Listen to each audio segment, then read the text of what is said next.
All right, fair enough. Oh, good lord, fair enough, fair enough.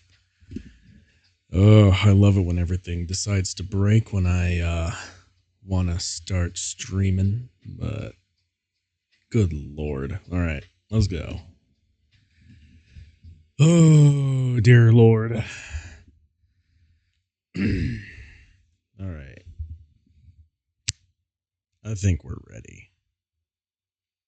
I think we're ready. Maybe. I don't know. I won't claim to be an expert. I am not an expert.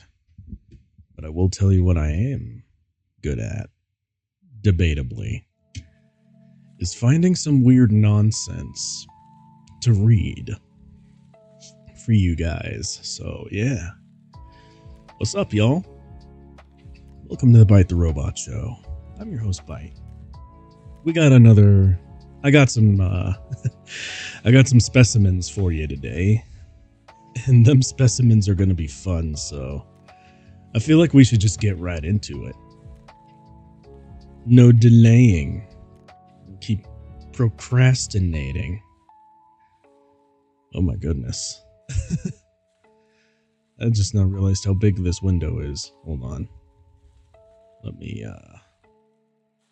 fix that. So for this first one, I literally just Googled, what is the worst story ever written? And it gave me this. So let's see if that's actually true or not. Shall we? Because I think it would be funny. I think it would be very funny to see if it was actually one of the worst stories ever written. Okay. Alright, let's see. We have here the worst story ever written. Quote, there are 3 secrets a man masters. Kung Fu, the ways of the chicken, and handling asplodium. What is asplodium? Okay. I guess, that's not a secret that I've mastered yet. Maybe one day. Chapter 1. They were chasing him because of the secret thing that he had. They wanted to get the secret thing, but he wouldn't give it to them, so that's why they chased him. We're off to a great start. I have no idea what's going on.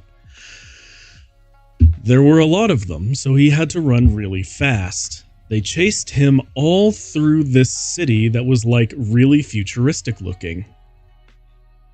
Alright. Is he in Neon City? Is this guy running down the street as we speak? What is happening right now? Alright, let's see. He hid behind a big plastic object that only certain people could see through, and they couldn't, but he could, so they ran past him. That's descriptive. But that was only some of them, so when he went running a different direction, more of them chased him some more. He ducked into a shop that sold old-timey bicycles. Okay. Those were hard to hide behind, so he went into another shop that sold appliances. Okay. This woman was just closing the door on her refrigerator, and he tried to jump inside. But there were all these shelves, and that didn't work out so good, and he almost got caught. Alright. I like how this is just a nondescript dude running away from people.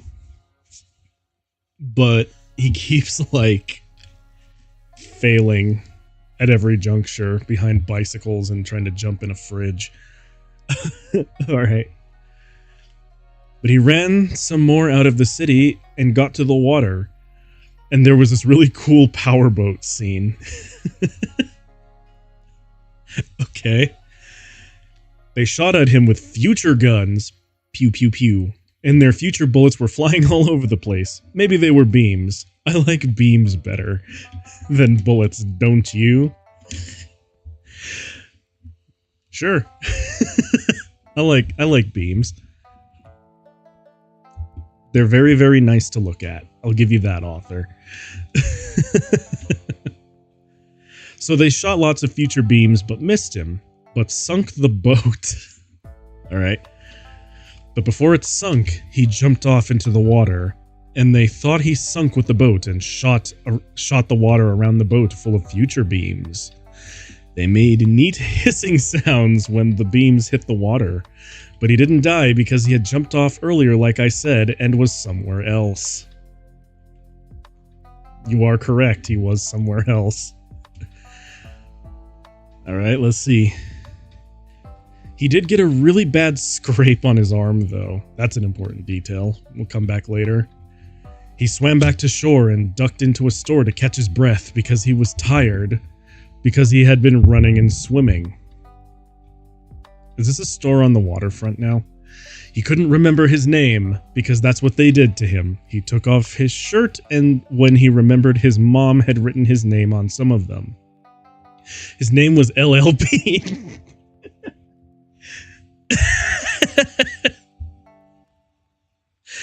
I like that. That's really funny. Mr. Bean.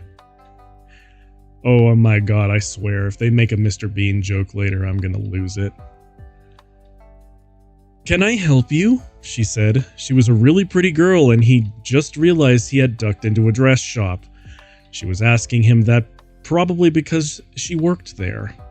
I mean, I would assume so. A customer service job in retail, yeah. Alright, Chapter 2. "Yes, you can," he said. "I need a dress, and need it fast. Like faster than the shavings fly off a pencil being ground down in the pencil sharpener." "That's pretty fast," she said breathlessly. "I'll do my best. We have some girls coming in later to have their bridesmaid dresses fitted. They'll never miss one, so I'm gonna give you the one closest to your size. You look like you'd fit a 94.5 to me." "Bingo," he said. "That's just my size. Whip it out, forsooth." "Forsooth, tea girl, immediately." "For who? I thought it was for you." "That's me. Name is Sooth. Game is Booth. Phone booth, if you get my drift." What? That's so lame. He winked at her caustically. Oh, good lord. He has acid coming out of his eyes. "Coming right up, Sooth," she exclaimed valiantly, brushing the sparkly pink frizzy ethereal bangs out of her eyes. "It's just your color. Lavender with big puffy sleeves. I tell ya, these things are gonna show off your biceps like nothing you ever dreamed about in your dreamiest dreams." "Cool," he said readily. "Can you help me with the hat, too? Something big, I'm thinking." "Absolutely," she assented, nodding her head like one of those bauble dolls in the back of a car window when the brakes are slammed on. I love the descriptions in this story. These are really funny. "Could I interest you in getting that disgusting beard off your face, too? I just want you to look your very best while wearing our product." Well, okay, he relented. "But this took me a long time to grow, and I'm kind of in a hurry. Unless you can hide me, I'm being chased, you know. It's my lot in life, always pursued, followed, trailed, stalked, chased, and honey, I am just so tired." He threw himself onto the fainting couch with a dramatic flair, sort of like you'd see in a junior high school presentation of Arsenic and Old Lace. I love how oddly specific everything is in this story so far. She came at him with a pot of leg waxing wax and slathered it all over his face, from forehead to under the chin. I'm gonna fix you right up, honey. Best disguise you ever had. Of course, you're gonna have to be in this wedding you are stealing the dress from right now. But it'll be fun, and you'll be safely hidden from those relentless pursuers. Now, you just sit still a minute, and I'll bring out the dress in your petticoats." Oh my goodness. He relaxed. For the first time in days, maybe weeks. Hell. May it was the first time this year. She returned bearing a giant pug-feed lavender cloud of net, sequin, satin, and feathery trim. That's just your headdress. Be right back. He was drifting off to sleep when suddenly it felt like his face and scalp were ripped off with such force that he spun around 3 times and crashed into the floor, crushing a pile of lavender stuff. Son of a bitch, he yelled. I am going to kill you as soon as I find my face and stick it back on, you harlot, you scum bucket crack whore demon from the pit of hell. I might have known you were into the rough stuff. Oh my goodness. Oh, calm down for heaven's sake, she said haughtily. You men are such sissies. I've given you a free exfoliation and now you can start fresh with a new hair color and eyebrows. I'm not even going to charge you for that part. What is this? Okay. Screw this, he said as he crawled around on the floor, dripping bloody face goop all over the carpet, searching for his face. I'm gonna find my face and aha! Here it is. He tucked in a bunch of the shop girl's pubic hair. Ayo. Ayo, what? Oh my god.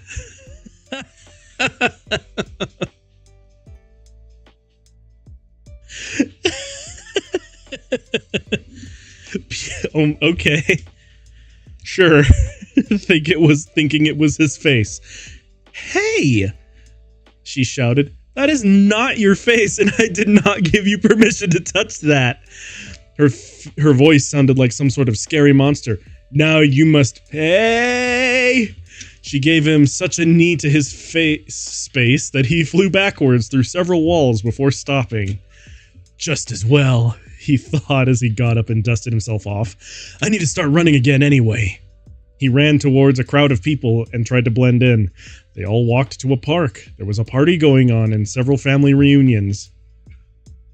A little kid saw him and started screaming. He figured that this was a little too much attention, especially since he was already having trouble hiding the fact that he was still missing his face, and decided to run again. This is just Florida Man, the story, I think.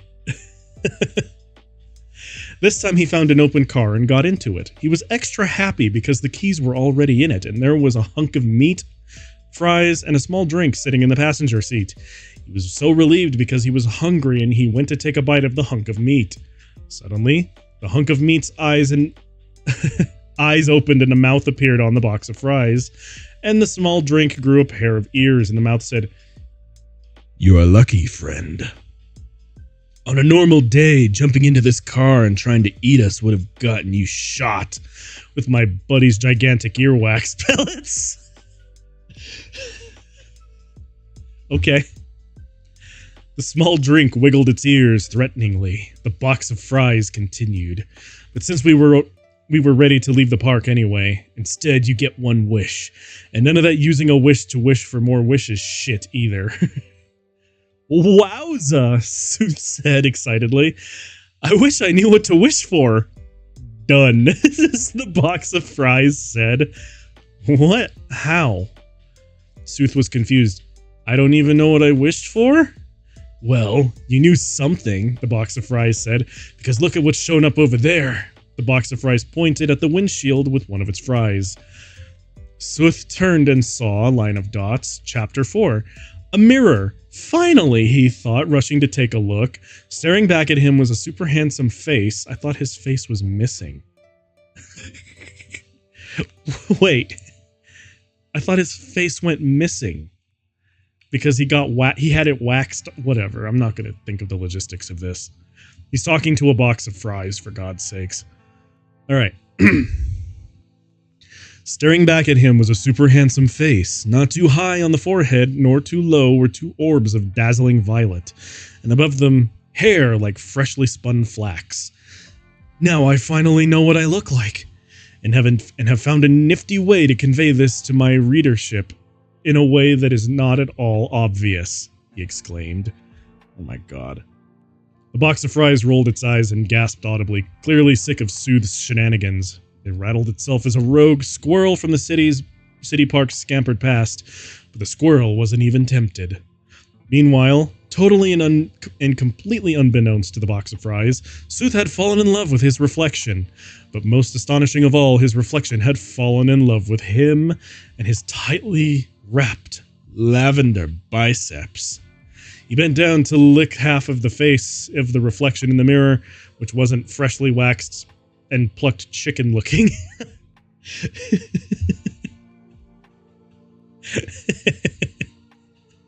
All right. Ooh, baby, you're mine, he pontificated.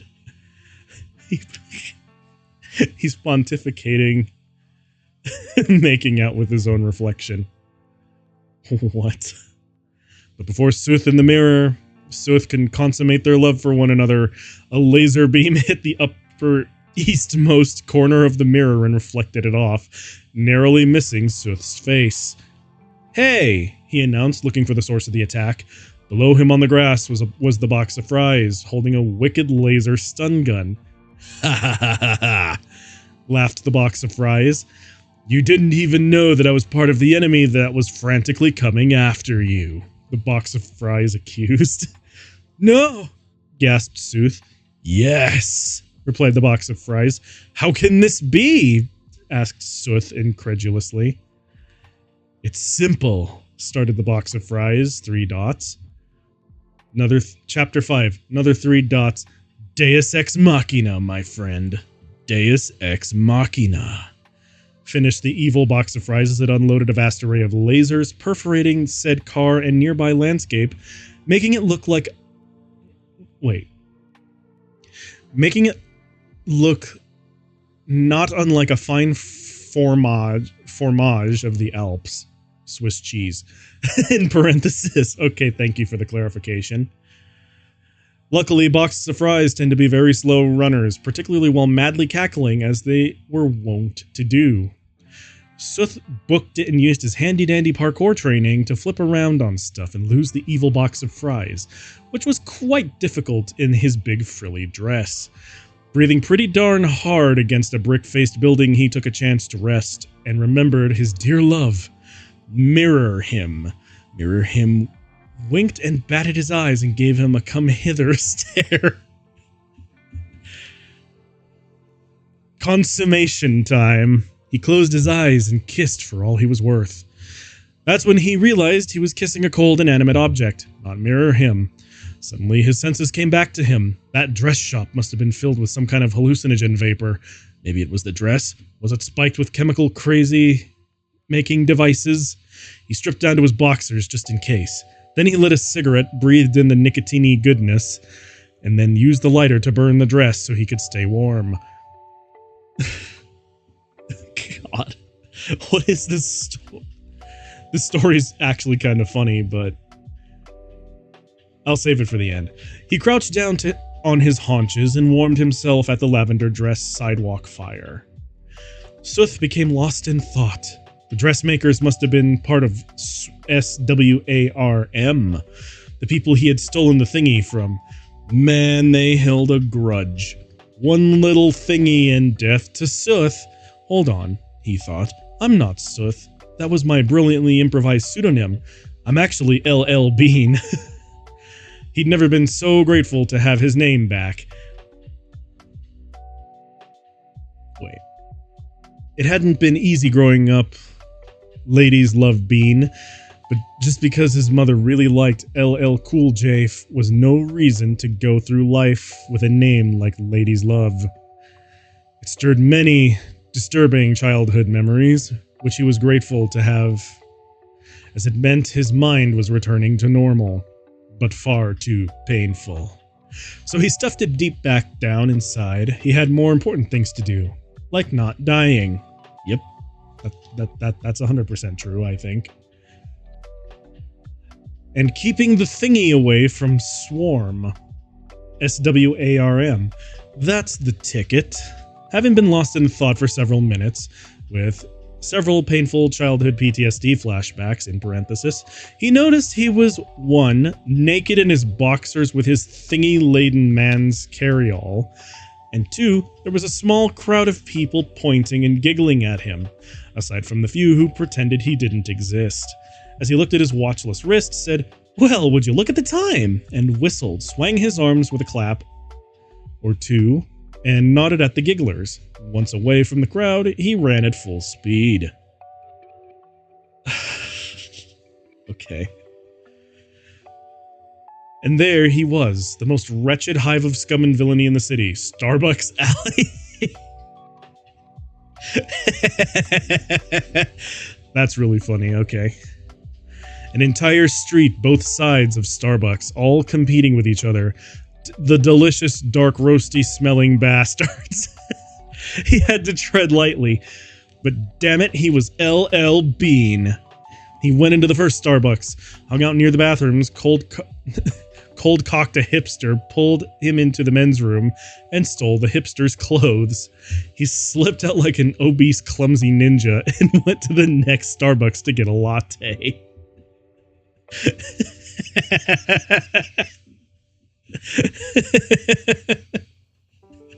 Okay, that was legitimately kind of funny. Once there, he screamed, "There's 18 Starbucks next to each other, and you're still charging me $7 for a venti? Are you shitting me?" And stormed out, sans the caffeine. He lit up a cig and strolled down the block, muttering to himself. Turned a corner and saw a very creepy woman with long dark hair staring at him with her hands behind her back and two large goons. "Hello there, Mr. Bean."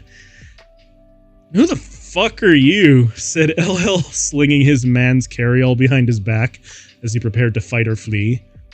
"Machina. Deus Ex Machina." Chapter 6. "Wow, that's a really incredible coincidence," said the artist formerly known as Suth. He's an artist now? Okay.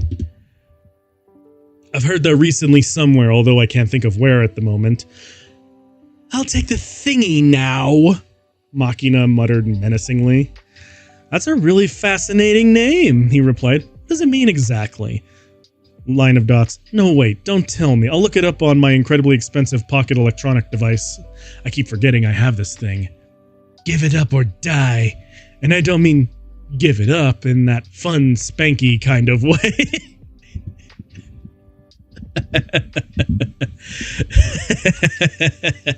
What? Okay. Machina mentioned mocking merriment. Okay, now correct me if I'm wrong, but that name sounds Dutch to me. Was your father from the Netherlands by chance? Machina shot a blast of laser past LL's locks. "Alright, geez, some people are just testy about their childhood," LL Forsooth replied. "My patience is precipitously approaching its peak," she warned. Suth Bean discreetly put several papers in different pouches of his carryall, which was really difficult because it was behind his back. But with camera angles and all they can make that look possible on TV. I'm beginning to get a little bit sad at all the fourth wall breaks. I just wish they would just commit to the stupid. Maybe that is just committing to the stupid. I don't know. Who knows? "Gotcha. But let me just ask this one tiny little question, if I may. Which thingy is it that you want?" The ... Machina began. "Could it be the plans for the fur refrigerator cover that I invented? Those plans actually belong to me, despite the complex legal agreement I signed, which was full of loopholes. ... No, that's not it. The bug-proof windshield spray? Nope. The shoe squeak fixer? You can fix squeaky shoes? Yeah, no fooling, works great. Wow, I've got some really comfy Pilm soles. They make such a noise." Just as things were getting friendly, another laser beam whizzed past his head coming from a different direction, and he heard a familiar voice. "Die, you saltless bastard!" It was Frenchie the dangerous French fry assassin who had finally caught up with them. It looked hopeless for our hero, caught between Frenchie and Machina, but he had one heck of a trick up his boxers. Oh god, that sounds awful. Chapter 7. She stood in the dim back street light and looked Bean over with tawny eyes, so weird it's hard to describe, but it creeped Bean out big time. Oh, Beanie, she sighed. How would you always make your way back to Starbucks Alley? Bean didn't know that or her, so he observed, I don't know you, lady. Sure you do, she assured him. I'm your partner from the Esplodium mines, where for 5 years we did secret agent stuff and probably had sex and trained our bodies and minds vigorously. Oh my god. Yes, it's your old friend, Deus Ex Machina, and I'm here to make all your problems go away. I thought she was trying to kill him. Hang on. What? The story's weird, dude. Okay. Bean was more confused than ants raiding an anteater picnic. Something about her name rang in his mind, still recovering from what those evil doctors did to it. He smoked his cig a while. Smoked it hard. Is that right? He questioned skeptically. Offers like that come with a price. Deus flipped her dark hair off her shoulders and smiled that eerie smile and gestured to his smoke. Got one of those? Stalling while he scanned the alley for a narrow escape route, Bean rummaged through his man's carryall. His pack of cigs was empty, as that treacherous box of fries would have been if he had eaten it. Okay, that got a genuine laugh from me too, again. Fortunately, he had a second pack that he got off that hipster. I like how he keeps referencing back to older chapters. That's really funny. Take it, Bean said, tossing it to her. Thanks, Deus said thankfully. She tapped the pack with long, sparkly, crimson-tipped finger and stuck the whole thing in her mouth and lit it with her future laser gun.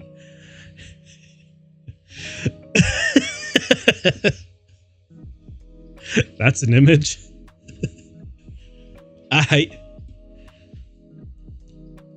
We won wee wet wing. What's a wee wet wing? Deus removed the blazing pack from her mouth and blew Bean a wall of smoke. The secret thing you took. The one that has you running all over this cool city that looks like the Fifth Element, but there's no smog. Bean clenched his fists. Screw you, he cried out exclamatorily. SWARM isn't getting its hands on the secret thing. Not after all my narrow escapes. Another wall of smoke. What makes you think we're SWARM? You're not? Bean asked dubiously. We're worse, Deus threatened.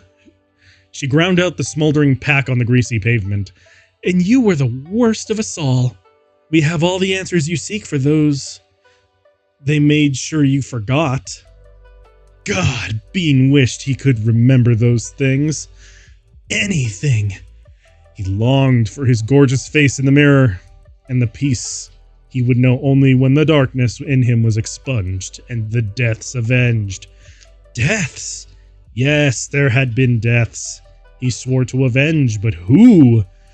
What? How? When? Where? Why? Could he trust Deus? Could he not trust her?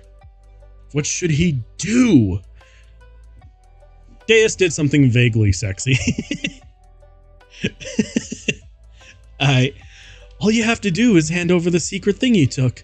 Oh, and come back to work. It's off to the mines again, partner.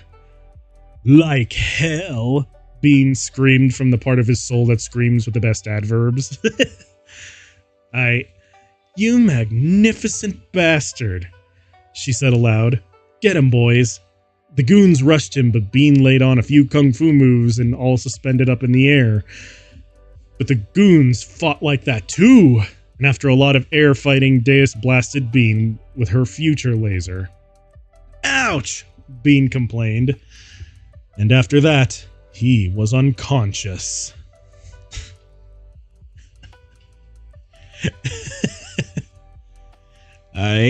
Fair enough. Chapter 8. When Bean awoke, he was covered in feathers and riding in the back of a truck that was hauling chickens. He jumped up in fright and caused such a ruckus that he got pecked several times in the face. The chickens were so scared to see a man jump up in the midst of them. They'd also taken serious offense at getting kicked. Obviously.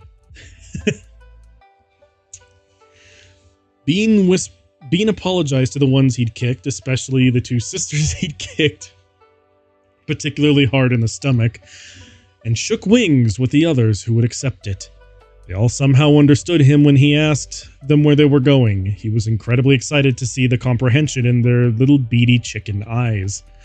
But he got disappointed when he realized that, though they could understand him when he spoke English, he could not understand them when they spoke chicken.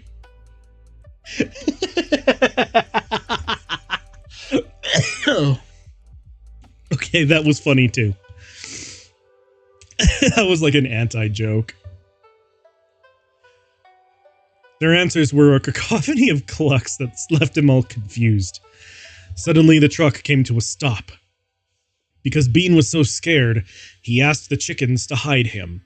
They all jumped on him and covered him in a pile of stinky yet oh-so-soft chicken feathers. But he also got poked in the eyes by chicken feet. He wasn't too happy about that. Bean heard Deus Ex Machina in his voice as she instructed someone to open the back of the truck. Bean saw a glimpse of light before the fog from the packs of cigarettes the men were smoking rolled into the truck.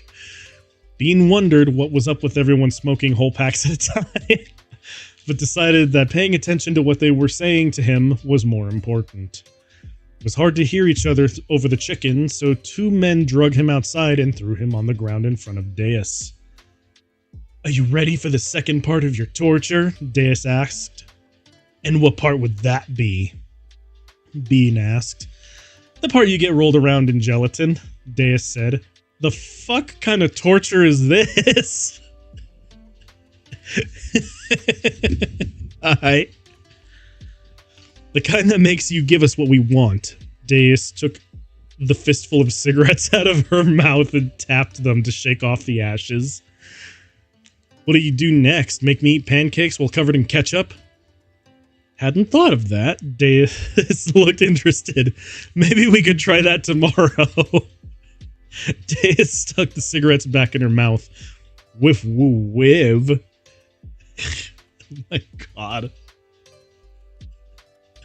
Deus nodded at the two men who drug Bean outside, and they grabbed him by the arms and drug him again. They drug Bean down a small hill to a large, circular-shaped building made of wood. Inside the barn-style doors, there was a super large tub of gelatin. Alright. There was a small stepladder leaning against the tub. The men dragged Bean over to it and ordered him to climb up and in.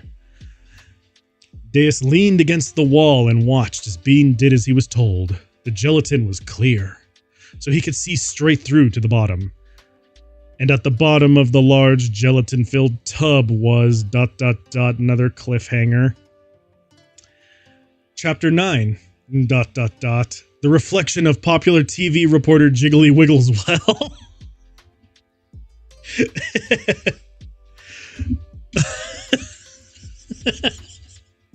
Is this cloudy with a chance of meatballs? Good lord, there's all so much food-related stuff. Jiggly Wiggleswell, who had sneakily appeared on the other side of the tub. Sooth immediately recognized her famous blonde hair and outrageous curves even in a pool of jello. Plus, there was a cameraman behind her, which was also a big clue. "What's going on here, peeps?" beamed the always upbeat Jiggly. "Basic torture scene, nothing of interest," said Deus, dismissing her dismissively. "Move along now." "Then who is this man in the purple boxers who would be quite handsome if he were missing half of his face?" That wasn't actually very funny, but I thought of something that was. If you guys have ever played West of Loathing, the writing in this story kind of reminds me of that. It's like West of Loathing writing, but somehow, like, dumber. I don't know how to put it, but that's what I think of. Anyway, where was I? Oh, him? He's nobody, lied Machina. We just torture people at random, you know. And really, he's not even that good looking. I mean, I'm not even trying to sleep with him anymore. It's just that he has this secret thing. What? Secret what? The detective side of Jiggly knew she was onto something. Secret thimble? Secret thin weight loss program? You're so not even close, sneered Deus. Really, a little mousy brunette girl? Well, let me tell you some stuff I do know. Jiggly motioned to the cameraman. Earl, zoom in on my good side while I tell her off. Earl zoomed in on her breasts.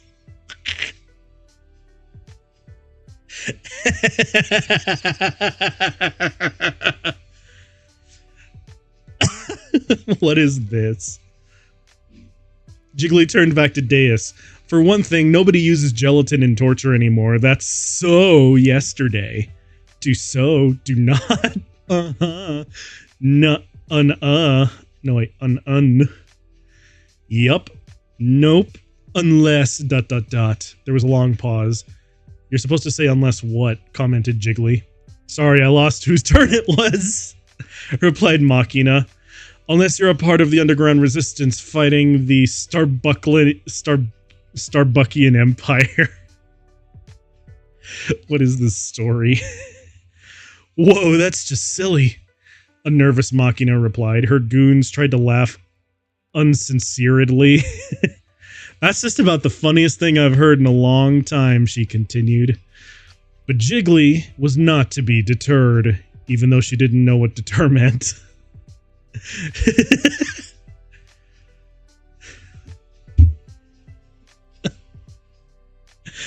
I get the double form of that joke, but it's still really funny. She responded anyway. And if I'm not mistaken, this dude with half a face looks like the missing former leader of the resistance. Who, him? Oi, half face man? Or ol half face man? Not a chance, lied Machina. So you won't mind if I send his picture to Crouton Magnus? You mean the leader of the Starbuckian Empire? That Crouton Magnus? Gulped Machina. That's the one, plain Jane.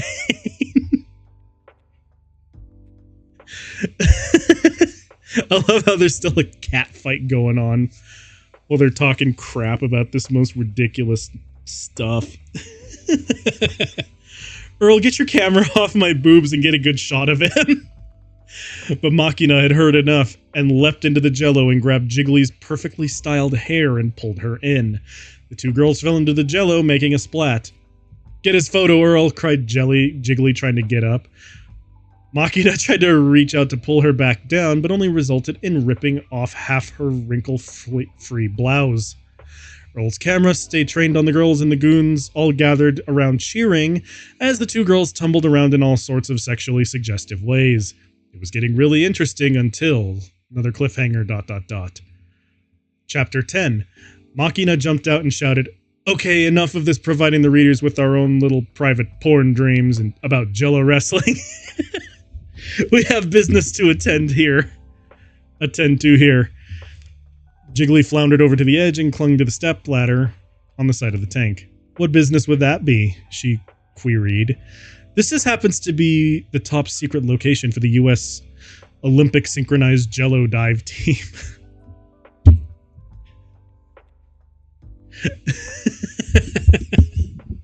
But I think you knew that fact. In fact. You had better be the reporter who was sent to practice with the team and do an on-site report. Otherwise, you've just violated a classified space.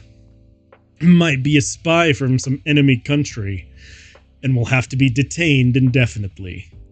Well, yeah, said Jiggly. Please call me JT from now on. That stands for genuinely truthful. It's genuinely true, no matter how it's spelled. Oh my god, I need to put my phone on Do Not Disturb. Stop it. Enough of that. Go away, phone. I'm busy reading this weird story. Okay. And it's my personal credo. I quickly tire of being reminded of my weight problem. In fact, I see it as a type of bigotry. Where do I go suit up for practice?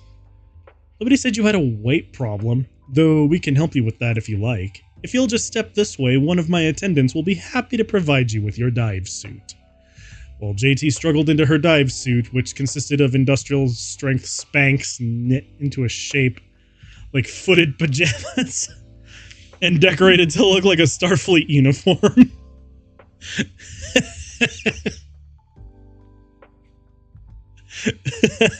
Okay. The next, in parenthesis, the next generation, of course. Bean swam laps in the jello, trying to look innocent, and racking his brain for a way out. Machina and her goons pushed several dive platforms into place around the giant jello vat. When JT toddled back out to the jello vat, she could hardly walk, since the ultra-strong suit didn't allow her to bend her knees at all. Okay. Machina clapped her hands and shouted, "All right, now, we'll begin on the 3-meter board. I want you all to start with the reverse double somersault and with a half twist and hold hands while doing it." What?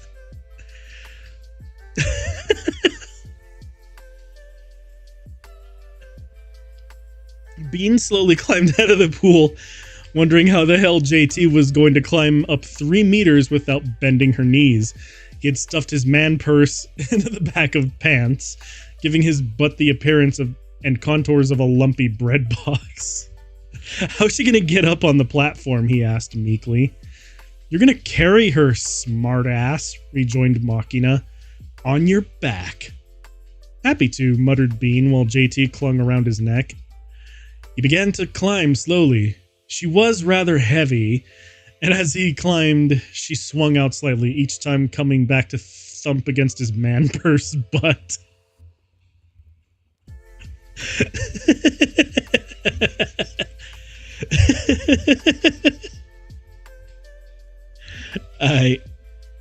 Fair enough. Good God. What is this story?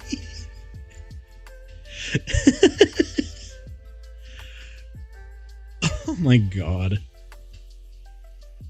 Hang on, I need...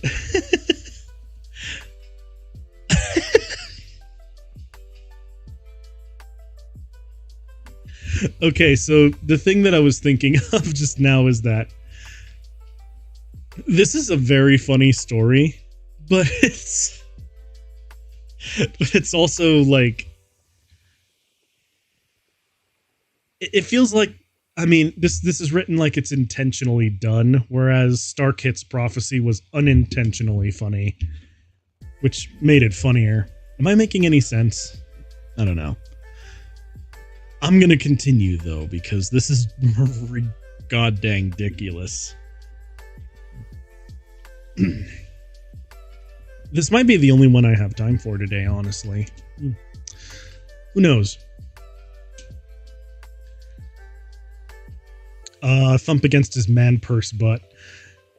He took the opportunity to whisper to her, "I'm gonna pass the thingy to you during the dive. I'll insert it into that mess you call a hairdo. You must escape with it, because they're never going to let me out alive." What? Okay, I don't know how to dive, she said. Who said anything about knowing how? He replied crossly. Just copy me and act like you know what you're doing. Head up. Doing head up. The two of them perched on the edge of the diving platform with their locked hands raised above their heads. "On my count," shouted Machina. 1 and 2 and 3.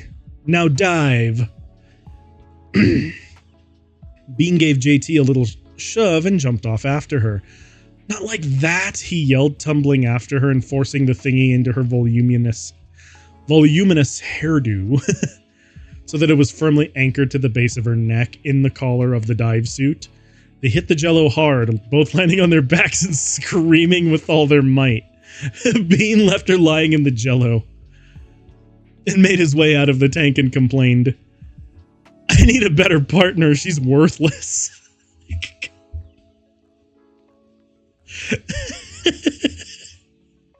You ever see Raw Explodium, boy? Bean knew this was a flashback. Oh no, we're gonna get a flashback episode now. Bean knew this was a flashback because the corners of his vision were soft focus and had squiggly lines. He had his full original glorious face that looked good in helmets. He had to be 9 because he lost that 4th nipple at 10. What? He was out back on the chicken farm and across the tool shed. His father, ZZ, grinned knowingly and held out a Starbucks thermos. "No, Daddy," Bean said from somewhere. He smelled French fries, and they smelled like frying oil in potatoes. "Everybody says you're not supposed to handle it." "Hell," his father said and poured a double malt scotch that he cut with a single malt scotch. Scotch suicides, he called them. "That's 'cause they can't handle Explodium. Blows up like nobody's business, sure enough. There's a difference between shit that makes no sense to do and doing it anyway. You get what I'm telling you, boy?" Bean didn't, but Lydon said that he did. Explodium was bad news. As bad as that time Han Solo got sealed in carbonite.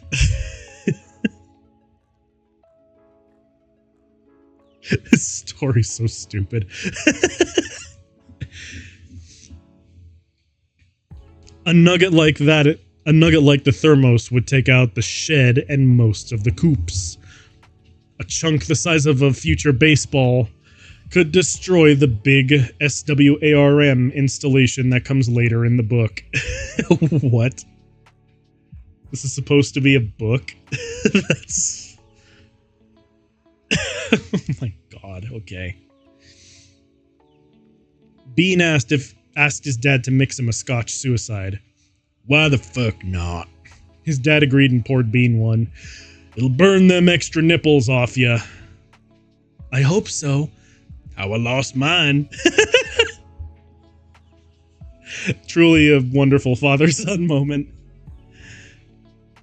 Bean took his drink and they both lit up and smoked their cigs a while. Smoked them hard. Aw, yeah. His dad began spinning the thermos in his hand. His dad had hands like elephant ears. Not the carnival kind, not the webbed either. His dad had big hands. "Ladies' love," he uttered syllabically. "Why your mama named you Ladies' love, I don't know." "Careful with that Explodium, Daddy," Bean grimaced cringingly. He smelled the French fries wafting in the shed window and wondered why they smelled stronger now. He blew smoke and said, "The name's hard at school sometimes."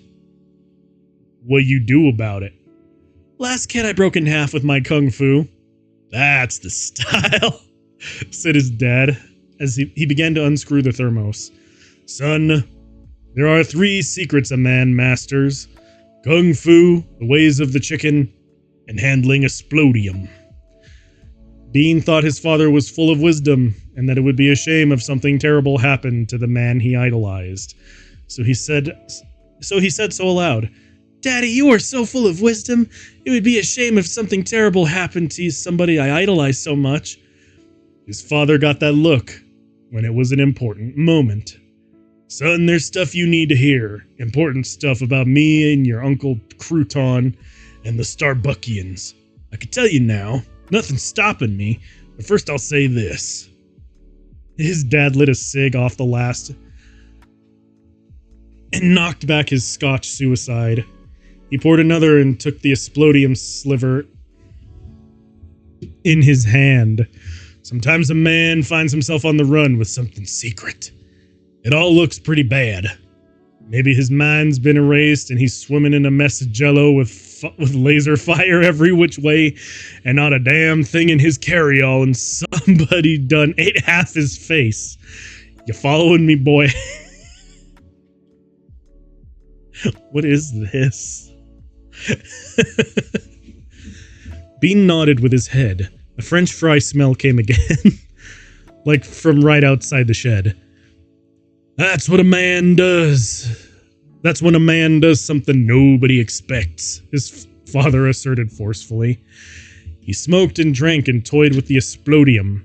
What a man does. What about you and Uncle Crouton? Nobody would ever suspect you of being involved with those evil Starbuckians. No, nobody would. Here's what you gotta know, son. Here's what if I tell you we'll launch you on a quest the likes of which fits within this genre. But if something were to happen right now and you never heard it, why, you'd be haunted forever. Well, it's this. Simply this. Crouton. Then all of a sudden, future laser beams filled the shed. French fry stormtroopers were lined up along the windowsill and they looked normal except they had circuitry. Like they were cyborgs. Cackled the head fry. Get down, boy. His dad yelled and put his cig in his mouth and started blasting back. Okay. Hi, Aya Cat, what's up? I found another dumb one.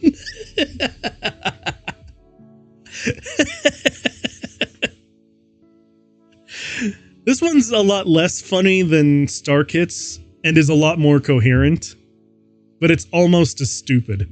So strap in. This will be this is a good one so far. Let's see. His dad yelled in heat and put his cig in his mouth and started blasting back. Metal walkie boys when I was listening to a Gundam game OST. What up, Stone Age? How you doing? Let's see, here we go. Started blasting back. Fries were crawling everywhere like fried inchworms down the shed, except they had circuitry. Thank you for the clarification, author. It's always good to stay good, Stone Age. Oh no, this actually has kind of okay spelling, but the premise is already dumb. It's so dumb. Let's see. Where? Except they had circuitry. Laser beams ricocheted off the walls and all the chicken tools, but none hit Bean's dad standing in the open with his explodium and laser gun. His dad picked off cyborg fries with each blast. Better bring more heat than this, you swarm bastards! More fries were crawling in. Bean saw his dad stomping the fries, so he did the same. They squished like soft potatoes. Except they had circuitry. Then Bean remembered the secrets of manhood, and that he knew some of them. He flew around the shed doing kung fu and clucked the chicken alarm call. Then from out in the yard, screeching chickens stormed the shed. Bean could hear them fighting the fries outside, and feathers and fries and laser beams were literally everywhere. His dad got hit, and you knew it was bad because the flashback slowed down and the focus got softer. Ha ha ha, cackled the head fry. I'm hit, boy. Bean dodged more lasers that were everywhere. It's not so bad, Daddy. I literally just Googled the worst story ever written, and this is the first thing that came up. So far, it's funny, but it's not Star Kits funny. You'll see what I mean. Oh god. It's not so bad, Daddy. I'm done in. Don't believe no one, especially not Crouton Magnus. But you could trust a body, had some genuine sounding kind of name. Now get to running, boy. His dad grinned, turned crazy, and he kept firing and dropped the explodium into his Scotch suicide and drank it down. He scoffed, "Hit me again, you deep-fried fuckers!"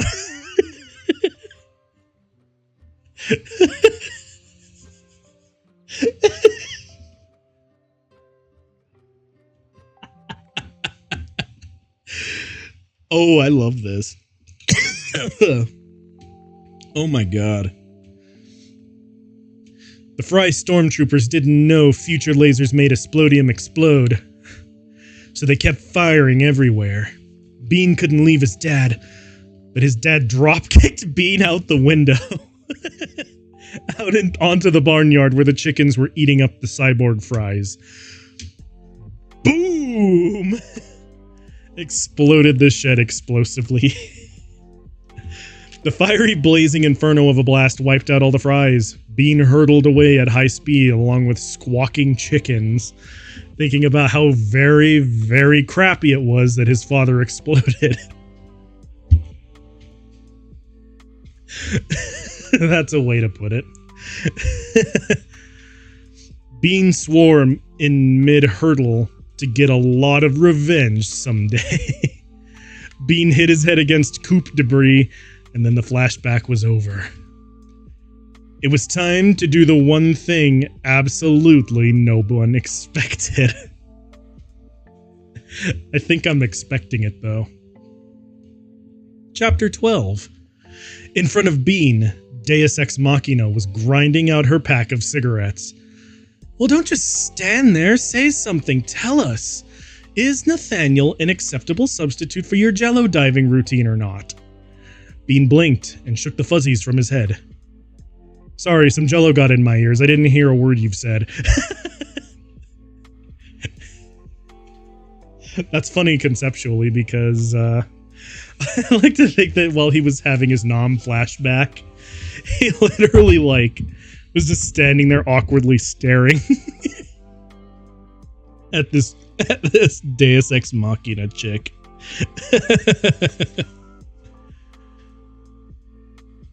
Let's see. Inside of his mind, Bean was forcing himself to remember the flashback. The fries, normal, except they had circuitry. Uncle Crouton, the reek of Scotch suicide, the convenient foreshadowing device of his father's Explodium suicide. His father's voice echoed in Bean's head. ... But you might could trust a body that had some genuine sounding kinda name. Behind him, JT, short for genuinely truthful, climbed out of the pool. Well, not so much climbed.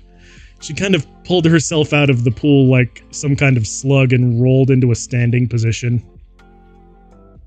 Then teetered over to Bean in Machina.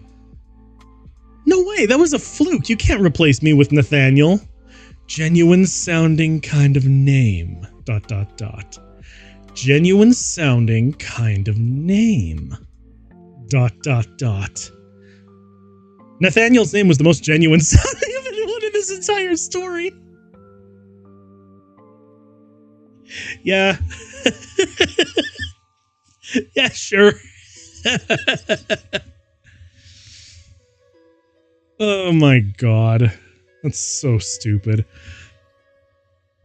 Everyone else's name was insane or delusional, as if it were some eccentric writer's nightmare name. Every time he breaks the fourth wall, it kind of annoys me. A remnant of bad cheese, perhaps. But Nathaniel, it was solid. Some would even say it was genuine. Bean pushed JT, short of genuinely truthful, out of the way and eagerly greeted his new jello diving partner.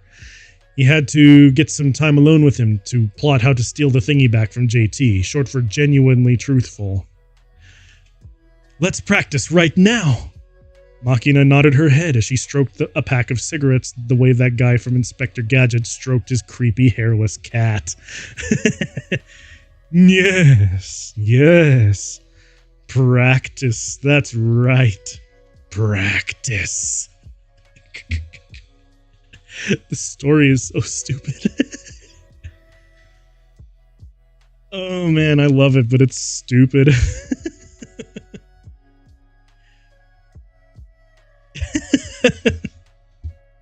I feel like doing that thing from Dexter's Laboratory. You are stupid. You are stupid. And don't forget, you are stupid. Oh my god.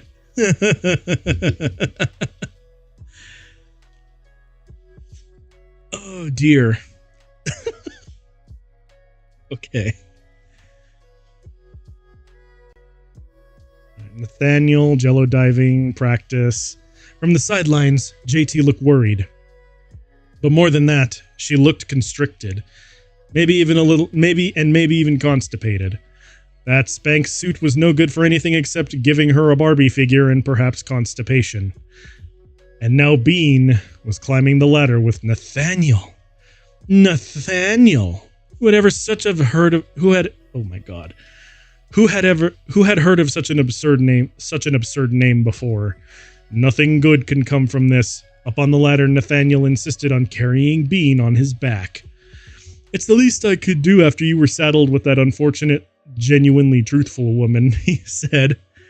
Why, thank you, said Bean, shifting his unfortunately shaped and jello-logged bottom and climbing onto Nathaniel's back. But it was very slippery, which made no sense, since jello was also very sticky. Oh my god. Bean didn't know a single thing that jello didn't stick to, so why wasn't it sticking to Nathaniel?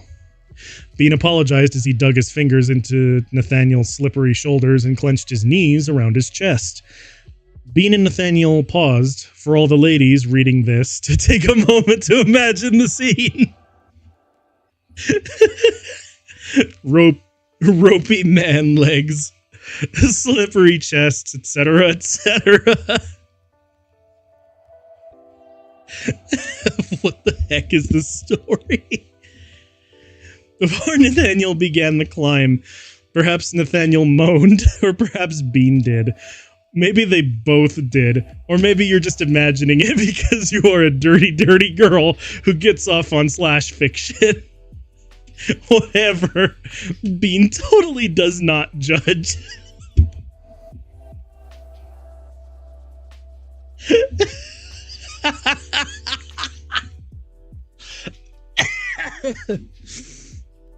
I have no idea.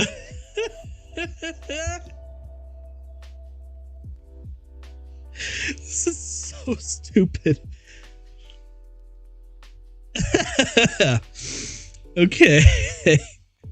As Nathaniel's foot slipped on the fourth rung of the ladder, Bean's forehead bumped to the back of Nathaniel's head. He took a big whiff. Instead of smelling something like anti-gelatin shampoo, as Bean would have guessed, Nathaniel smelled vaguely of fast food. Bean took another whiff. There was definitely a greasy odor about this young gelatin diver. He smelled kind of like French fries. Could it be? Down below, JT, short for genuinely truthful, began to scream as she liberated her ample yet bikini-clad and totally PG-rated bosom from the strict confines of the Spanx suit like some kind of Hulk. I'm sorry, I keep knocking my head on the table. She reached out from behind her head and pulled out the ever-important thingy and brandished it in the air. Get off, Bean! He's one of them! Chapter 13. Bean jumped off, ripping the Nathaniel disguise off the French-fried bastard. Bean did some unnecessary flips during the fall and stuck the dismount. Machina, JT, Nathaniel, and even some anonymous thugs flipped scorecards. As the judges totaled up, Bean noticed a prisoner with hands tied behind him and a bag over his head. It wasn't one of those tacky burlap bags the terrorists use. It was a tastefully designed shopping bag from Williams-Sonoma.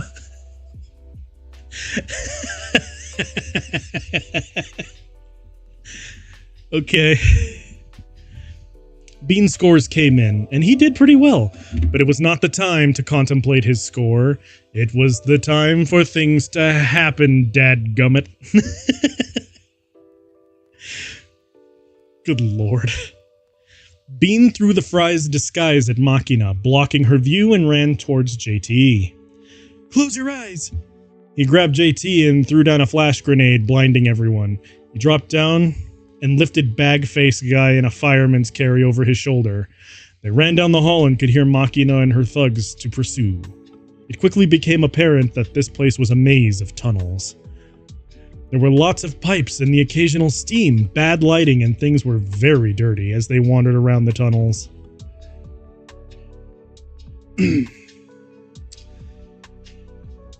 I wouldn't be surprised if this was written in 2014, given how dumb this is. This is so dumb. It only gets DUM. Doesn't even get a B for this assignment. But I love it.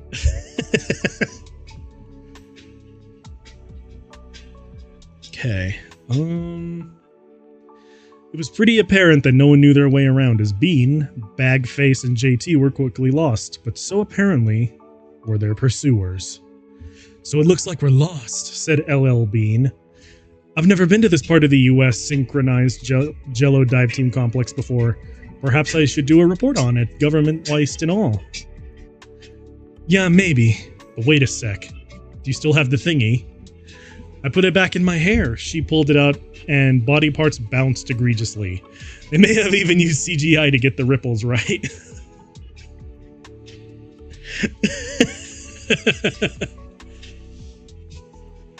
You don't even know how to use it. Why'd you pull it out before anyway? That's what she said. I mean, I seemed like the thing to do at the time.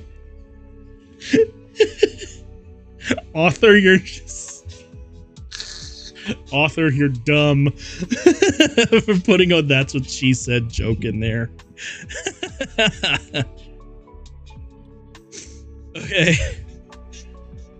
Well, we're alive and all. What about your cameraman? Earl? He's a tertiary character, so we'll just forget about him anyway. Don't trouble yourself. I mean, he didn't even have any lines. Okay. I guess that makes sense. So what does the thingy do anyway? Hell if I know, I have amnesia and stuff. But it's gotta be important. Ella lowered Bagface to the ground and forgetting to untie him. Bean and JT wandered around the dirty halls in a montage that indicated that there might be a future love scene at some point. Please no. Bagface Man tried to follow them, bumping into walls as he went. They came to a fork in the tunnels, and there was a golden Art Deco double doorway that was surprisingly clean considering the rest of the place. Man, all this wandering around sure gets tiring. Let's rest next to this golden door. LL and JT sat on the stoop of the golden door, but Bagface Man was unable to see where the door was and stumbled about until he eventually hit his head on a low-hanging light fixture and landed next to them. Okay. Oh, and landed near them. I read that incorrectly. You know, I think we've wandered into a completely different set. I think we're really far from that Jello room, said JT as she paced the hallway in her mind. Yeah, I think you're right. What's with this golden door? I mean, it's a pretty crappy underground tunnel. Why would you put a golden door in it? Waste of money to me. I think it's just gold-plated. That's cheaper.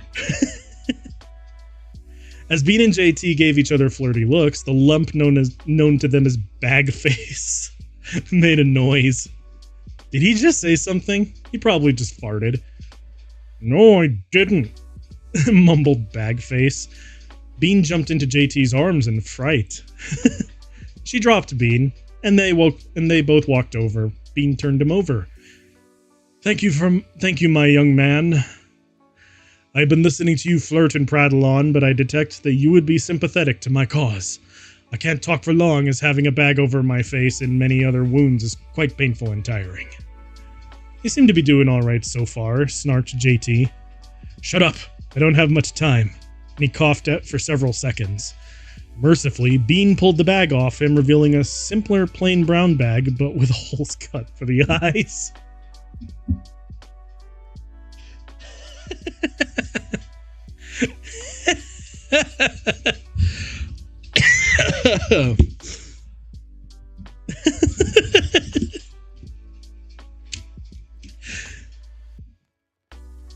That gave me a genuine laugh too. There, that's better.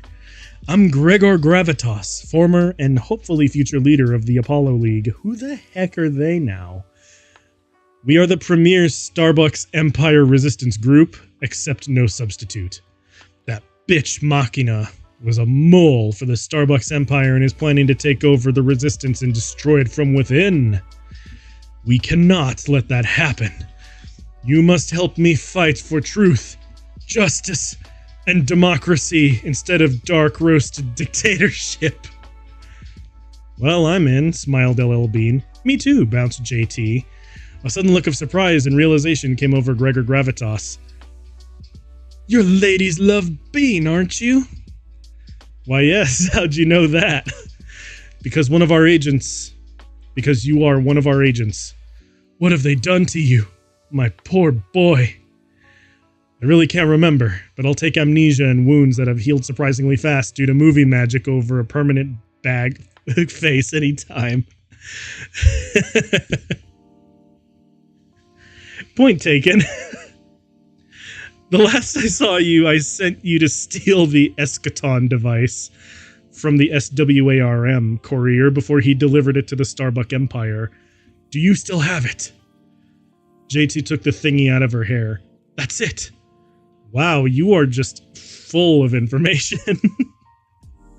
I'm very important. Help me stand. LL Bean helped Gregor Gravitas to his feet. Now that I can see out of my bag, things are looking up. We have the Eschaton device. I have dear LL Bean back with us, and perhaps a place for you, young lady. My lap. Oh my god.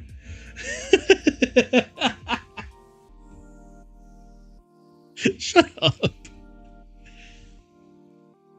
They walked up to the golden doors, and he attempted to put his hand on a flat plate. But they were still tied behind him, and he wasn't able to reach that high. Do you suppose you could untie me? Oh yeah, sure, Bean replied, loosening the bonds. Maybe we could save that rope for later, JT winked. Stop.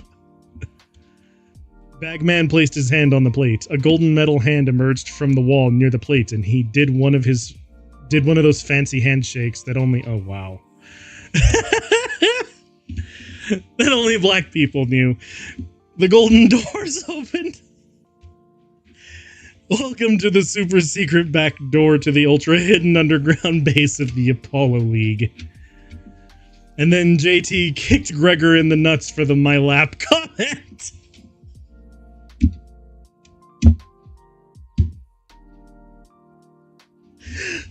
What is this?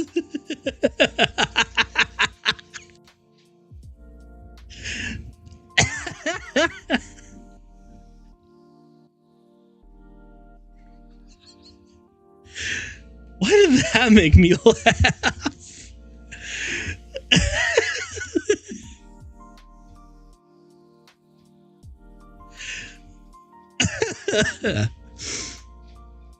That's dumb and stupid.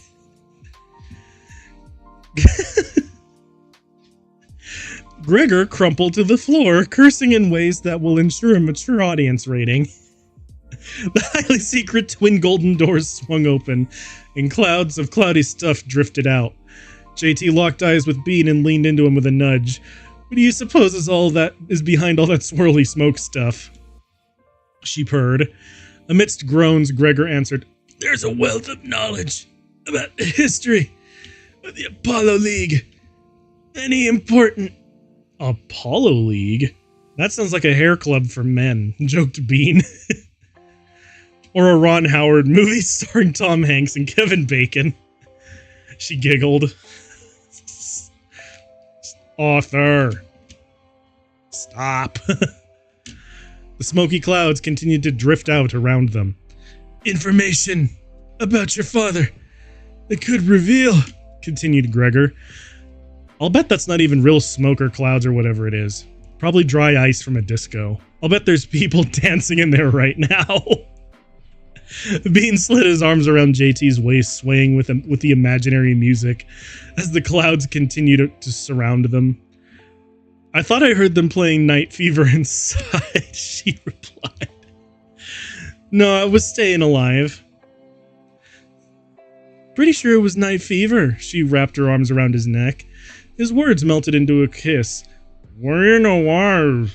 You morons, grimaced Gregor. Don't you realize? But they were lost in the moment. And as they were engulfed by the smoky, cloudy stuff, the secret thingy fell to the floor without anyone noticing. This is a dumb story. Chapter 15. Vart Valda Vader.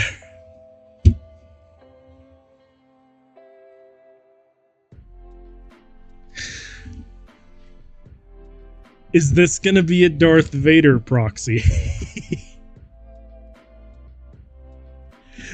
Are we gonna do a Darth Vader? Vart Valda Vader looked in the mirror. Yes, he did, because he's an evil mastermind who liked to reflect on how evil his plans are. He even liked that it was very late in the story to be introducing yet another main character. That was evil too. Or at the least discourteous. Author. Stop. He was in his inner sanctum at the SWARM compound where he kept his future books and future torture devices. In parenthesis, because remember, we're still in the future even though we've had flashbacks. End parenthesis. He was wearing his favorite pair of chaps.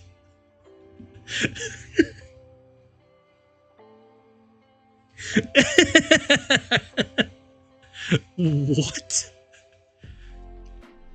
His favorite pair of chaps. All villains have their trademark, he reminded himself. Mine are chaps. So what if the editors think it's too Western? Fuck them.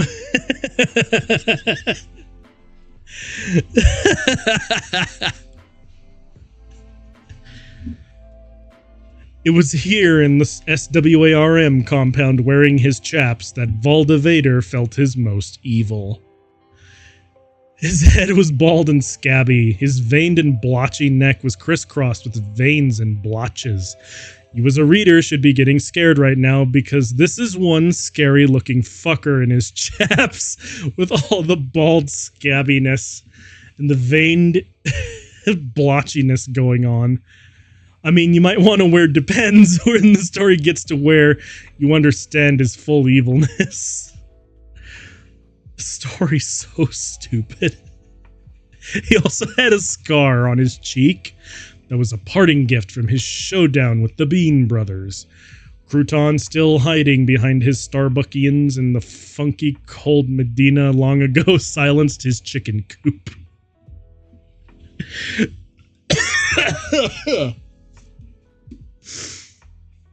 That's so stupid. Years ago, Valda Vader thought his cheeks had been his best feature. So cute that you'd want to pinch them. Okay, so he was Ike-Men back then, gotcha. And then when you were all distracted checking out his cute cheeks, he'd spring a trap or something. But since he got the scar, he was less cute, and people were more suspicious, and nobody fell for the trap anymore. Damn it, this is Bean's fault, he reminded himself. He shot one of his flunkies with a future laser just because he was pissed off. Parenthesis, I told you this one is a scary mofo, end parenthesis. And now there was another Bean. And ladies love Bean may not be so easy to deal with since he was a master of improbably cool kung fu moves. And it pissed Vart off that Bean was on the run with the Eschaton device. He laser shot another flunky. I must get it back. Valda Vader clenched his claw-like hands into fists and said for effect, that pretty boy LL Bean is probably out there about to have sex. Oh, please don't. Valda Vader thought sneeringly, while our noose closes ever tighter. The door chimed, kind of like on Star Trek TNG. Not that reboot, not the reboot crap.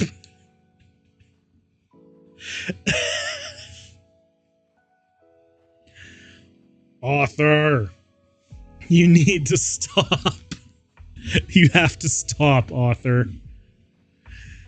Valdevader wheeled around and suddenly toward the door because he always moved with dramatic wheeling flourishes. He donned a bomber's cap and knit scarf and clenched his nostrils as he commanded potently, "Enter!" The door dematerialized, which was how Swarm designed doors had always... Wait.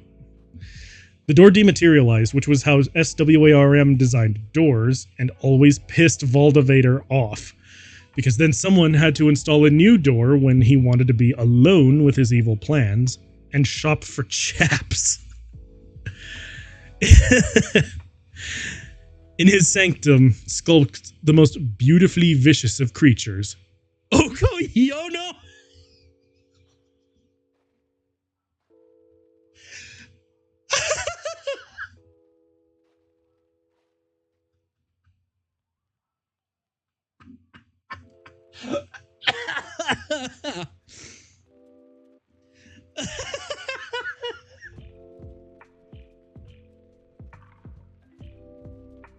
Really?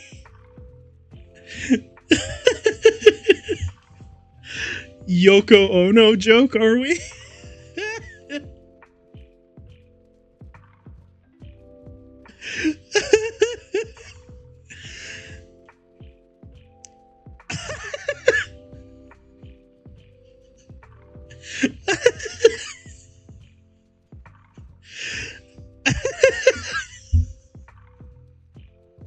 I'm sorry. I gotta go.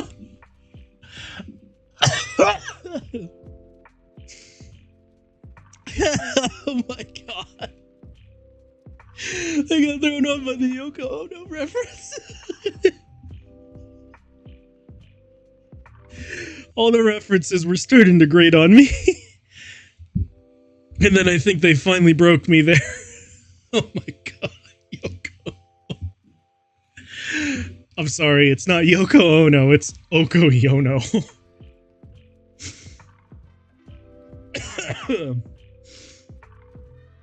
Okay. She had black hair and a lot of it. It trailed after her like a cape. And it was cut into sharp edges she used like whips. Also, she was hot and wore lederhosen and clogs. Oh, is she Dutch? What? God, you look evil, she slurred sensually. Remember your place, retorted Valdevader. Report. Oko Yono smiled like a kitten-eating cat shop owner. Let's just say I broke up the US Olympic synchronized Jello dive team in their secret compound. They're dead. All of them but Machina. Valdevader clenched his toes. You forget Bean is out there on the run. He and his kung fu and that meddlesome and jiggling partner of his.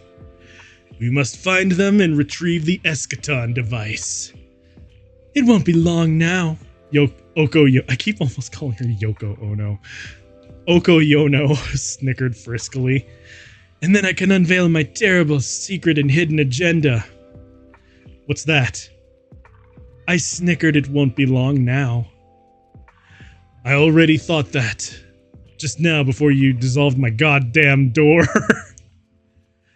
Valdevader tightened the buckle on his chaps and snuck a look in the mirror. We can't begin the final phase without the eschaton device.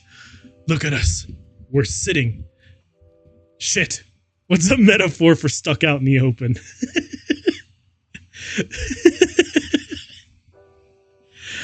Is it wrong that I want to see a movie of this? But directed by Quentin Tarantino? I really want this to be a movie directed by Quentin Tarantino.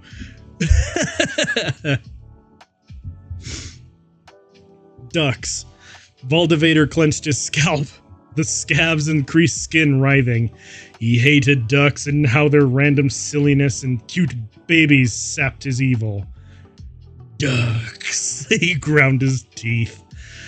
What if someone came here with a baseball-sized chunk of Explodium? Bracket. Does he mean for the ducks? and bracket. Seriously, go get some adult diapers for when he gets really evil. Okoyono smiled like the kitten-eating cat store owner, expanding the one store into a national chain. He'll run into an army. They're ready. Fried to perfection. Okoyono threw a few more kittens into her smile. Come see for yourself. Valdevader followed his she-devil lieutenant and her train of hair out through the dematerialized door. Around the crew, showing up with the replacement door. Down a dimly lit corridor with lots of exposed pipes and lighting and blinking lights. Up an elevator by the soda machine for a Sprite Zero. Into one of those little cars like in the Bond movies. Out into the cavernous hangar and staging area underneath Starbuck Alley's subterranean and secret base-sized ice skating rink. And up to the parade stand. Valdevader intensely climbed the metal stairs, scarf flapping with the sheer whirling drama of his movements, and stood arms akimbo to survey what only LL Bean might possibly stop. It was magnificent. Valdevader clenched his jaw. Okoyono stole up beside him. Magnificent, isn't it? Stop repeating what I just thought, Valdevader warned her cautionarily. But you're right, the next generation of SWARM at last. They both laughed low and fully, smiling too, she like the cat store owner, he like someone who was way more scary than Hannibal Lecter.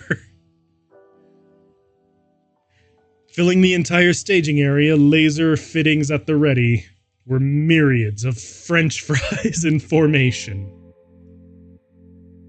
Except they were Fryborgs, the latest in Fry cyborg technology. With superpowered lasers, self-destruct mechanisms, less calories from saturated fat, and bristling with ill intent. There were straight fries, the stormtroopers, and curly fries, the specialist assassins. There were giant steak fries, the heavy artillery with mega lasers and armored skin. There were crinkle fries in wetsuits, his marine and underwater shock troops. So funny. And there were little brown fried bits left in the oil. Capable spies. Ha ha ha. The army cried. I'm crying right now from how dumb the story is. Okay. Chapter 16. Bean grew up with chicken boys everywhere working his father's farm. Wild men with wild eyes and wild kerchiefs and wild hats like rooster crests and surprisingly sensible pants. The men slept when the chickens slept, ate feed when the coops ate feed, rose with the cock crow. They understood the chickens' ways, and the chickens understood them. Probably. I never said they didn't. I want to be a chicken boy, Bean would tell his father while they smoked out in the shed, and his dad mixed Scotch suicides. It's a hard but righteous life, his dad always said. It ain't for everyone. For some, being alone here with their thoughts is what it does them in. For others, it's not truly getting chicken. He thumped his chest. Right here. Dad? Others, it's a kind of avian flu we ain't tied down yet. Dad, seriously, can we wrap this flashback up? Bean's dad poured another Scotch suicide and said, How's that? I'm sort of with someone right now and this chicken boy stuff is throwing me off. Shit, you're rutting right now? Oh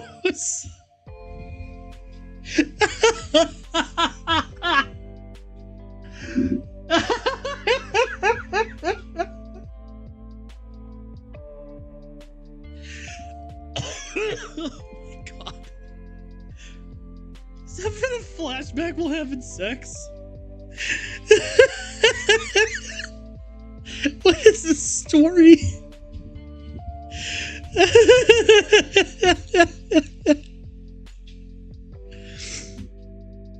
Shit, you're rutting right now?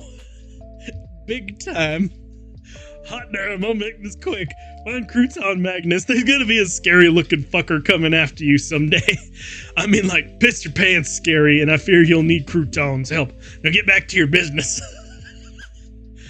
And so Bean got back in his rhythm, feeling all warm and manly until a nightmarish vision rippled across his mental chicken farm like a scary, crippling wave. He shuddered and rolled off the mountainous womenscape that was J.T. Jigglesworth. Seriously? She complained unhappily.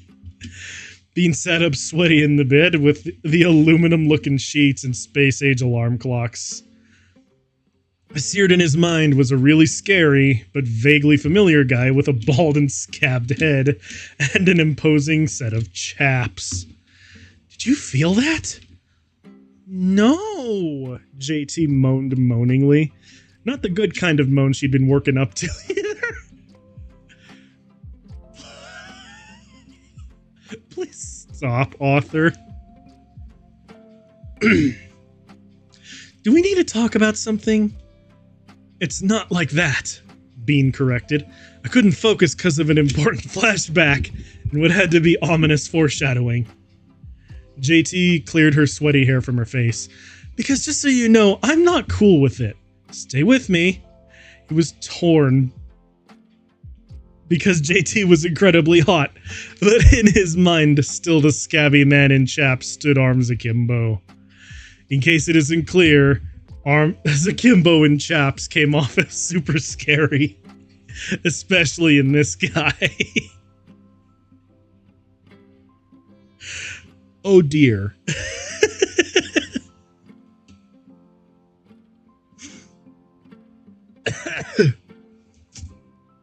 This story's breaking me. I'm feeling this. ... I won't call it a disturbance or a force, but it's kind of like that. Shut up, author. Enough anyhow, and I think that there's some super bad guy out there after us now. For a while they lay there and ate genetically enhanced plantain chips. JT said, it feels late-ish to have that kind of vision. Exactly what bothered Bean the most. First, he thought he had to protect the secret thing, the eschaton device it turned out. From SWARM, from impossible odds. The kind of odds that would have killed a lesser man already. But now he had glimpsed the scabby, evil face of SWARM. And he understood what he needed to protect was the world.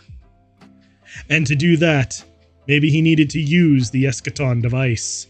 Maybe, because he didn't know what it did. But with a name like that, it did something important. JT poured Bean a Scotch Suicide and made one for herself, tacking on a finger of Smirnoff lemon.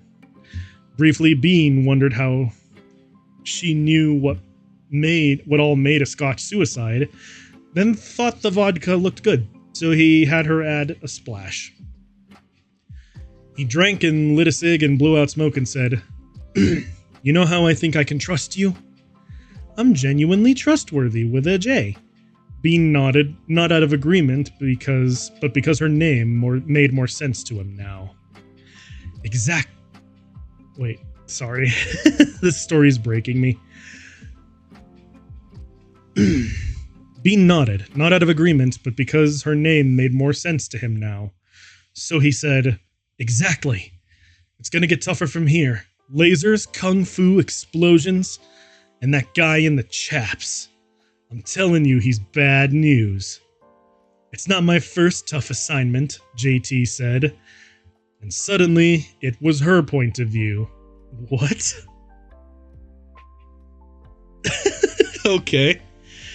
JT had started out on the Astro Dog show circuit, interviewing the Bickens and the Schnauzers that took best in orbital show. It wasn't as glamorous as it sounded, not the chicken shows. And there were all the producers managing... And there were all the producers and managing editors with seemingly tearaway slacks. What? But she resisted, falling back on her power to earn trust anywhere, anytime, with her combination of honesty, straightforward expressions, and hot babe magnetism. Yes, you've made that very evident, author. In time, she topped the crime beat, and years of contacts and digging had led her here. It was the story of this cool semi-futuristic century of this place overrun by corruption not appearing in the story, and by all those Starbucks outlets, and damned if now she'd fallen in love. Not like deep forever love, but the lust-ridden kind that gets tested somewhere down the line. What Bean said about danger rang true, so before she relinquished the point of view, JT said, "Just so you know, some folks call me genuine trouble." Bean nodded and smoked, trying to settle down after the perspective somehow seemed to shift back to him. Quit breaking the fourth wall, author. For a while there, it was like he fell into limbo. Anyway, he was back now, and the pieces started to fall into place. Not the full puzzle, but that part where most of the corners and several patches of the middle were pieced together on the card table. This is such a dumb story. But there was a piece he needed to acquire, but dared not mention. One that would make JT cringe and the scabbed up chap's guy sorry.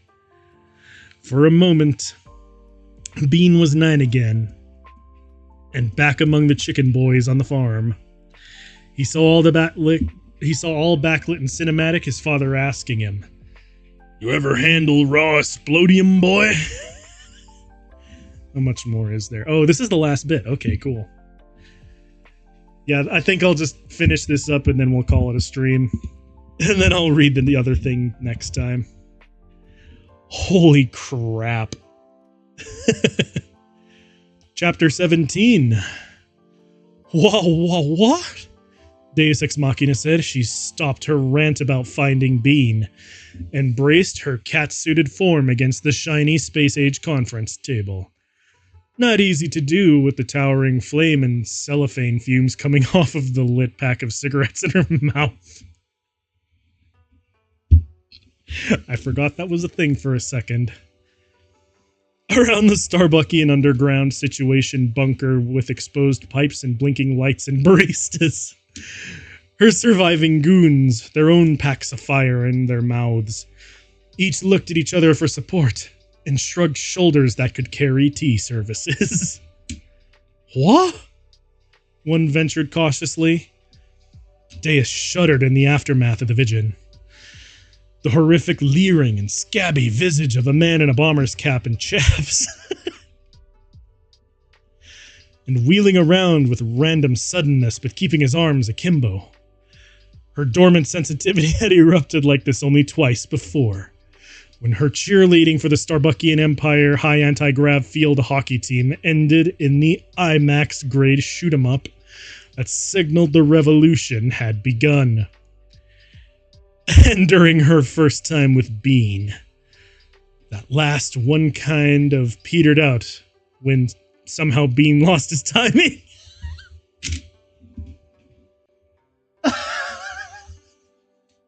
Wait, that wasn't the first time he did that. Oh, what a debuff my boy Bean has.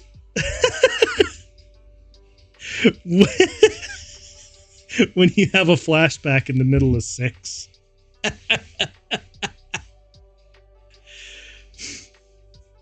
Okay.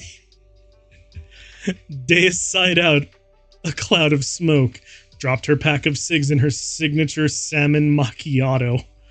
What? And when the sweetener caught fire, she stomped the burning, fishy mass out with her shoe. Didn't any of you assholes feel that thing just now? More shrugs of shoulders shaped like helipads, but smaller ones you could land a helicopter carrying an exotic monkey in. A super rich one with his own helicopter. Were there braves? A braver goon re-ventured, still cautiously. That's the word. Exactly. Some kind of disturbance in the spiritual energy, kind of like a force, but not really. It's disturbed. As disturbed as an exotic monkey on the loose in a helicopter. Deus didn't much rise out of that, either the metaphor or its implication. So she adjusted her cat suit, and that did the trick. My god, this story's dumb. She ratted her silvery hair and made ambiguously scheming facial expressions, because she was super scared at the image now disturbingly seared in her brain. Seriously, he's all scabbed up and crap your pants scary. A charged silence hung in the cancerous haze of the Situation Room. Lights blinked, even though I already said that, and it sounded like computers. This is no coincidence, Deus said, pounding the table hard enough to slosh everyone's coffee. That buxom reporter comes sniffing around. Bean escapes with the secret thingy. Whoa, one device? The brave goon inquired hesitantly. Is that what he has? The friggin' eschaton device? Deus choked down a flash of panic. Like what you'd get if it was your turn to let the monkey out of the helicopter.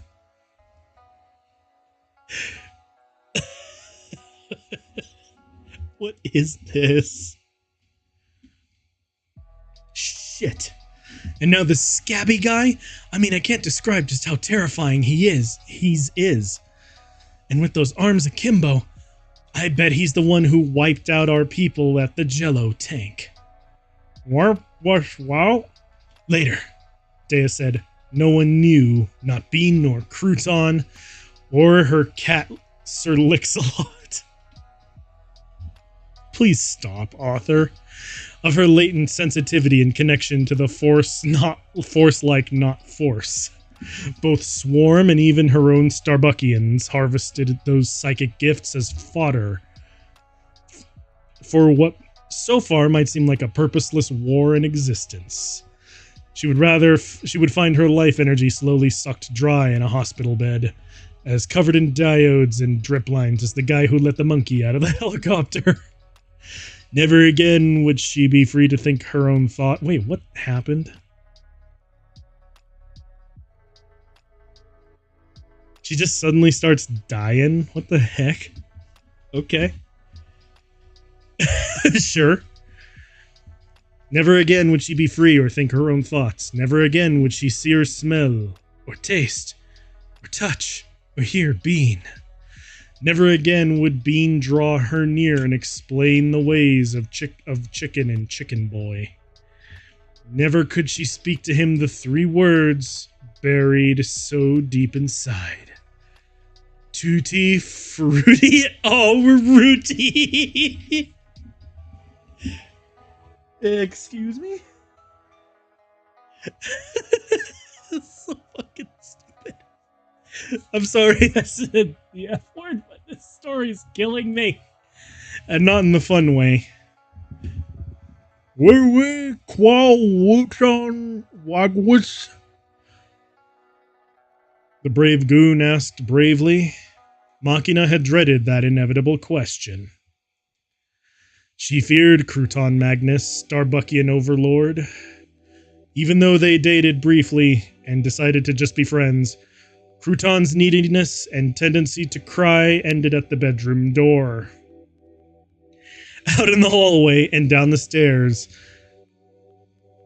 and out in the rest of the world, Crouton inflicted misery to include death and near-death events, and a splodium-laden vengeance upon enemies and failed underlings. And there came the aftershocks of her vision. A scabbed over face atop a cape-whirling body. Usually you needed one arm holding the cape to make it whirl right, but this guy had both his akimbo, and still the cape sliced through the air like monkey teeth. He was a scary guy in chaps. Goons looked at Deus from across the space-age table. Lots of computer lights enclosing the situation room blinked at her in silent accusation. Deus knew what she needed. A miracle. A miracle named Bean with an eschaton device. Fortunately, if her vibe was correct, Bean needed a splodium, and a splodium she had. Out the yin-yang. Oh boy. That may have been the stupidest thing I've ever read, to be perfectly real with you. Oh my god, that... I can't tell... Okay, so, a couple of thoughts from me before I close up shop today. Starkett's Prophecy was better than this, in my opinion, because it was unintentionally funny. This one sounded like they were trying way too hard to be funny. Don't get me wrong, there were moments in there that genuinely made me laugh, but...